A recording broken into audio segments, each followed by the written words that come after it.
many people who very much enjoyed and still do enjoy the game Kid Icarus Uprising. It was a 3DS exclusive, fun multiplayer, amazing campaign story mode. The gameplay and everything about the game, I feel like, is amazing. But instead of making a video doing that, I'm going to be breaking apart like all the things that I like about the game into separate videos. I don't know what they're all going to be just yet, but I got the idea for this one. I have a piece of paper in front of me. I may or may not show you a piece of paper, not important. Basically, Pitt's the main character. All the relationships start with him knowing a person through some circumstances. So, Pitt, he's an angel. First relationship, Pitt, Palutena. Now, Pitt's an angel, Palutena's a goddess. Clearly, there's a bit of a hierarchy there, a bit of a imbalance in the relationship. You know, one person is more important seeming than the other. And you really get that vibe when you play the game. Pitt lets a lot slide, but I'm pretty sure it's because he has to. Veggies again, Lady Palutena?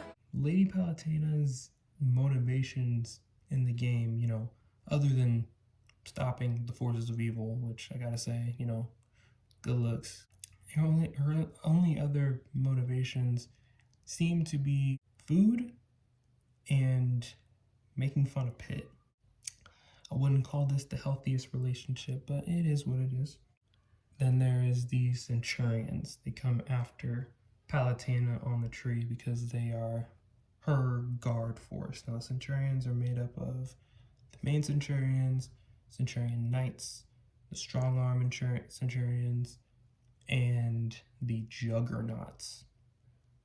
I don't really know if the Juggernauts are sentient, but they could be. Really, they're her numbers, but they're not all that intelligent, and they're, compared to Pitt, not all that strong. Like Pitt one-on-one versus any Centurion, Pitt comes out on top every time.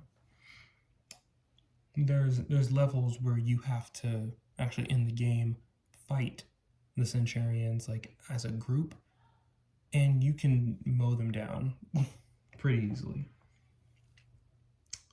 Well, Palutena is a goddess, and as a goddess, she also knows other gods. The first, namely Poseidon, which we are introduced to in the level where you have to fight Thanatos. He steals a little chapter from the Bible, if you know what I mean. He like parts the sea, and Pitt is able to fly to the bottom of the ocean. Pulls a Hebrew god move, even though he's a Greek god, you know. Is what it is. I mean, that's, if you pay attention to the stories, I mean, that's, look at Greek mythology and then look at the stuff in the Bible. They copy each other, and they're not all that they're not, is it shameless or shameful? I don't know, but check it out. Anywho, another god that I have on this list right here, that Palutena knows, is the fella Thanatos, the guy that gives you the great sacred treasure. My bad. So, skipped over Poseidon a little bit because it's just like Palutena knows him. Pitt doesn't really know him. They just ask him for a favor, and then that's it. You don't really see much of Poseidon in the game at all. Thanatos, however, does develop a relationship with Pitt as he kind of outpowers Palutena and puts her in a sleep-like state somewhere away from Pitt so they can chat privately, I guess. Thanatos, he puts Pitt kind of through the ringer by like replicating a lot of the things that he's been through, as if that didn't already happen. Like Medusa did that way earlier. and like when the chapters were still in single digits. But it was necessary. It's like, okay, you've overcome a lot. All right, you want this great sacred treasure, you're gonna have to prove yourself. And he does. I wouldn't say that Thanatos is really a mentor, but he was a necessary challenge for Pit to face before fighting Hades. Now, moving on to the Medusa tree. Now, Pit met Medusa in the first game. He shot her eye a bunch of times, and then she was defeated. She gets revived. She sees Pit flying in the air, and she's like, oh, revenge? Bet. I'm here. You know, like, what's up, danger? No, what's up, revenge? Okay, Pit and Medusa have a pretty rocky relationship. I mean, at the end of the game, I don't want to say she's redeemed, but as far as anime goes, I think by anime terms, I'd say she kind of, sort of, I can't really call it redemption. She was just mad at Hades, right? She wasn't a good guy. She punched him and he grew his head back. She like kinda sorta tried to save the world, maybe. Yeah, it's rocky, it's confusing. She's the bad guy for the first like third, fourth of the game.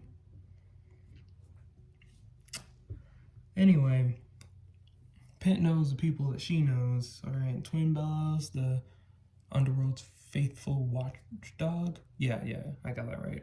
I don't know why I was stuttering on that. Like, I didn't know what I was about to say. The Underworld's faithful watchdog, Twin Bellows.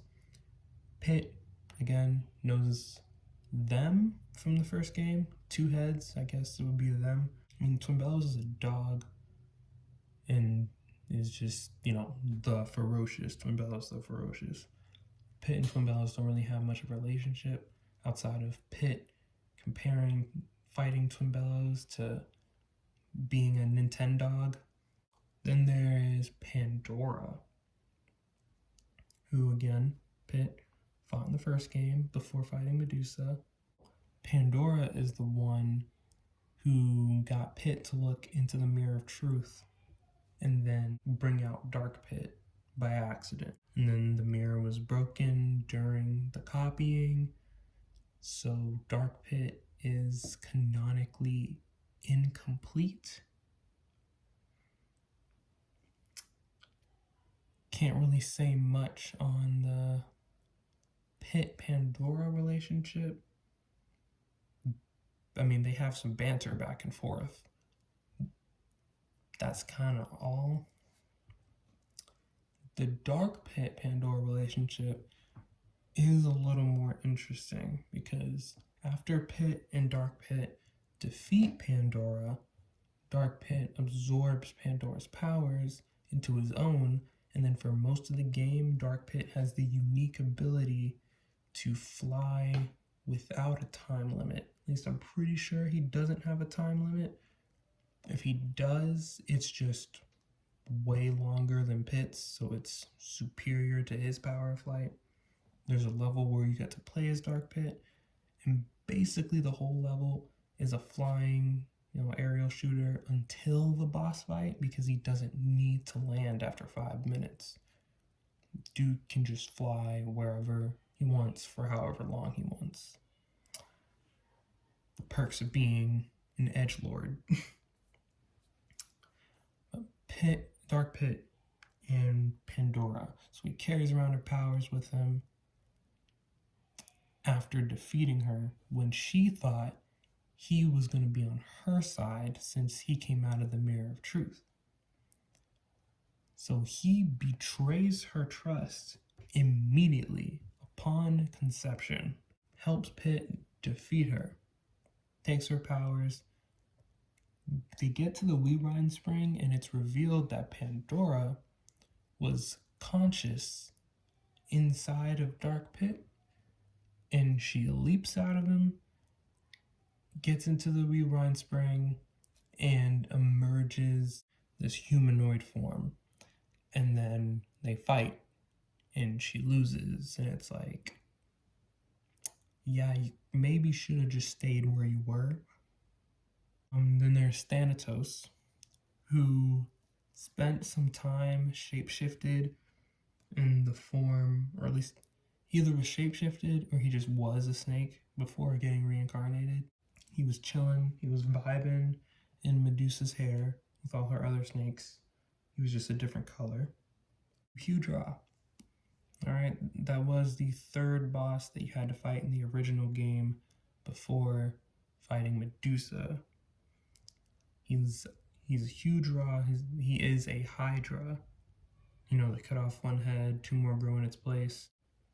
Okay, he's not, okay, so I guess he's not a Hydra. Hewdraw is his own thing. It's hard to explain, but it's like a Hydra where the heads can live without the body instead of them needing to grow two more after getting cut off. Okay, then there's the Gatekeeper, who doesn't speak, but seems to be conscious. It's like a giant robot, right? It looks pretty dang similar to the Great Sacred Treasure, which makes me wonder if, you know, Thanatos built it. Because it's very possible that Thanatos built the Gatekeeper and then Medusa used it to guard herself. I could go into theories later. I'm just going to let that thought hang there. So now, let's talk about Hades. Working behind the scenes while Medusa was doing all the forefront stuff. Medusa was being either controlled or swayed by Hades, which led to her as the goddess of darkness, who was supposed to be like chummy with Palutena, the goddess of light, at one point, you know, like a yin-yang situation. There was a goddess of light and the goddess of dark. Everything was peaceful. Then Medusa, the goddess of darkness, just started like doing stuff, and then everyone's like, hey, that's not cool. Don't turn people into statues. Don't poison the river. But it turns out it was Hades' manipulation that led to her turn to the dark side. And Hades has like some like super behind the scene control of her, because when she dies, he has the power to bring her back whenever he wants, however many times he wants. And Hades, in his relationship with Pit, when we're talking about that now, often hints at his powers and abilities and what he can do, but is never like straight up about any of it. Like, the dude lies a lot and is deceiving, which makes sense because he's Hades, he's the bad guy at the game, he's supposed to do all that stuff. Like, he didn't let on, he revived everyone like in the beginning. He just let stuff play out. He only revealed himself to be a part of the game after you beat Medusa, because he didn't want you to think you actually won the game. He's like, hey, stop rolling the credits. I'm not done. Hades, because Medusa never interacted with this character, the Soul Eater. No, not the anime. The mini boss and the Dark Pit level, the Soul Eater. And like another Reapers bring the souls to the afterlife. Thanatos is the god of death, so he deals also with that. Going down the Magnus tree, which is pretty small. So Pit meets Magnus in the Dark Lord Gal level, where you gotta fight Dark Lord Gal. Magnus is a human, Pit is an angel. They're like, huh, this is interesting. Pit is like, how is a human fighting underworld monsters and surviving? Magnus is like, oh, there's an angel here. Did I die? What does that mean for me? They, you know, they storm the castle. defeat Gal. Turns out, hey, Magnus knows Gal. Gal's a human. Gal's also a girl, which your first time playing through this, you maybe or might not guess that, because Palutena hammers it in that Dark Lord Gal is to be referred to with male pronouns. I mean, like, she says he like 5 times before we even get to the castle. Yeah, now we'll go down the Viridi tree and we'll say Pit, first impression with Viridi, 10 out of 10.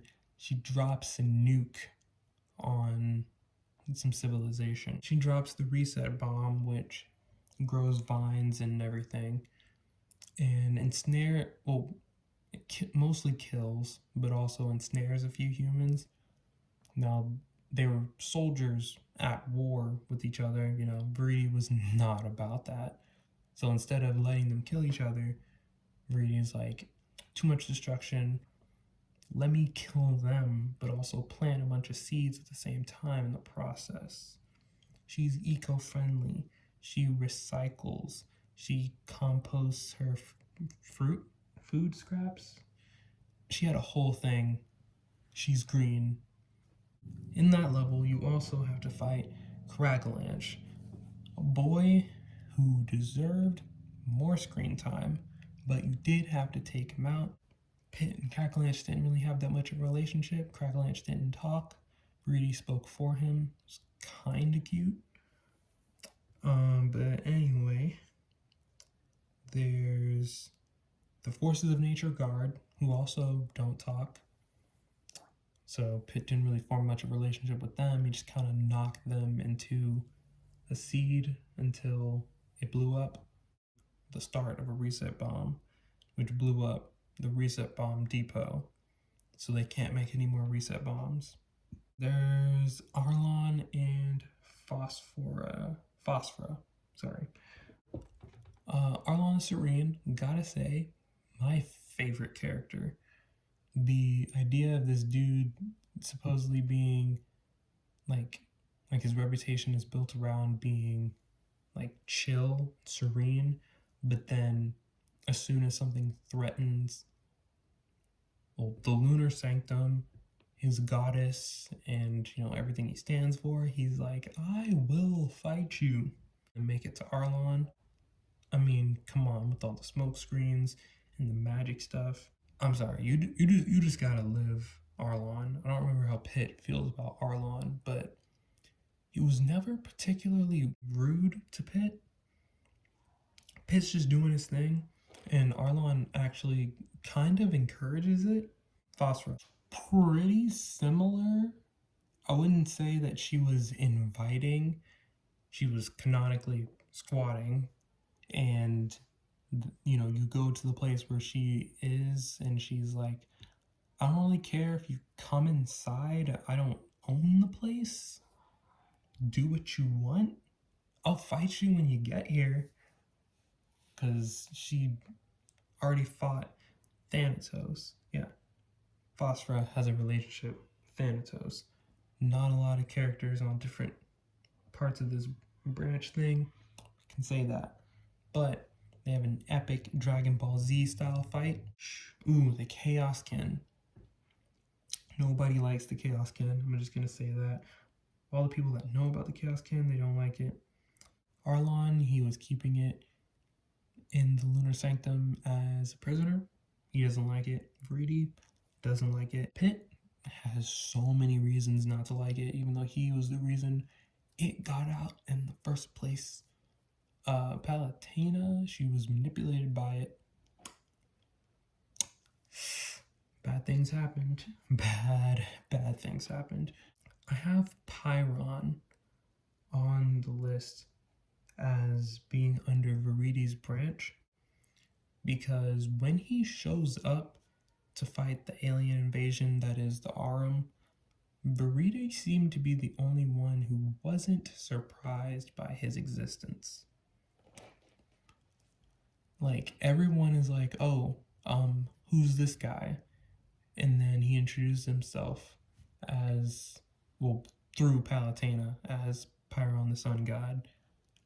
And Pitt questions the validity of it, but Viridi is immediately like, yeah, right, this guy, like she hates him, like she knows something about him that she didn't really tell anyone else. As far as relationships go, he betrays everyone. I don't know if that's a spoiler. The game came out in 2012. It's 2021. If you haven't played Kid Icarus Uprising and you wanted to, what are you doing? You had time. You had time. It's been 9 years. You've had time. Anywho, the rest of the characters don't really have much branches to go down, so this will be pretty easy. Alright, so there's Dog. Yes, if you haven't played the game or you just haven't played in a while, Dog. I don't know if you remember Dog. Dog might be the second best character right after Arlon, the Serene. Dog. Pitt, when he's a ring, he possesses a couple people. Dog is one of those characters that Pitt possesses, and Dog should be respected. Dog, alright? And there's also Girl. Yeah, there's a little girl who was the first person to pick up the ring and put it on. She's hilarious. I cannot play the Pitt as a ring level without laughing at the way she trips. Because, like, Pitt moves really slowly in her body because he's taller than her, and so he's like squished down to a smaller form, and he's like running all daintily, and then just smack, face plant on the ground, bam, he hits the ground so hard that the ring falls off her finger. Dog comes and picks up the ring because Dog is best character. Picks up the ring like a champ. Girl runs away. Dog basically saves the day. The Centurions don't even fight Dog because they already know what's up, right? Dog is secretly the strongest character in this game. He doesn't need to fight anyone, and no one dares fight him. Then there is the Immortal Phoenix. I do not have the Phoenix down as in anyone's branch. Just because the Phoenix is kind of just one of those things that exists. I don't really think anyone knows it or needs to know it. It doesn't speak. It's not affiliated with anyone. It just guards the Wish Seed. I don't know that anyone really has a relationship with the Phoenix. The Phoenix just kind of operates on its own. The Space Pirates, right? They're in space. Everyone else in the game really doesn't operate in space except for the Arum. The likelihood of the Space Pirates and the Arum knowing each other is small because the Space Pirates are still intact. I'm pretty sure the Arum met the Space Pirates wouldn't have existed. I mean, Pitt kind of decimates them with help from the Kraken. Speaking of the Kraken, this is the part where I talk about the Kraken. It's a boss. It also does not talk. You beat it. I think they make a calamari joke. Yeah, it doesn't really have a relationship with anything. It's just a space Kraken. The last character that I'm going to be discussing, and I saved this for the last for a reason, is the Chariot Master. Okay? So the Chariot Master is a Legend of Zelda reference. Now, Pitt and Viridi, because Palutena was being manipulated by the Chaos Kin, enter the Chariot Master's tower, ask him for his unicorns and lightning chariot, and he's like, what is wrong with you? Why would you say that? I have nothing left in this life except for this chariot and my unicorns. You want to take that away from me? That's messed up. Might just have to do a theory video on this. I might not, but like I said, might maybe think about it. Because it does seem like, just because of the Legend of Zelda reference and the amount of vagueness in his backstory, that he could be insinuating that he is Pitt's future self. He has the lightning chariot, Faust and Lux. He had what he called a master who passed on, and he like lost everything and everyone. A lot's happened for this dude, and he like summarizes it and just tells Pitt, and is genuinely like, even though he's like, hey, don't break into my home, he seems a lot warmer to Pitt upon meeting him than he was to Hades. Because Hades and Pitt were strangers to this dude. He's living out in space. And he basically, when Pitt walks in, he's like, hey man, don't walk in with your shoes. They're dirty. Leave your shoes outside and ask if you can be let in. Right? That he basically gives that type of lowdown to Pitt. When Hades comes in, he is like, dude steps up to Hades with a shotgun and says, careful where you step. I've been recording for 44 minutes. I don't think anyone's gonna have the attention span for this. I'm gonna post it anyway because that's showbiz, baby.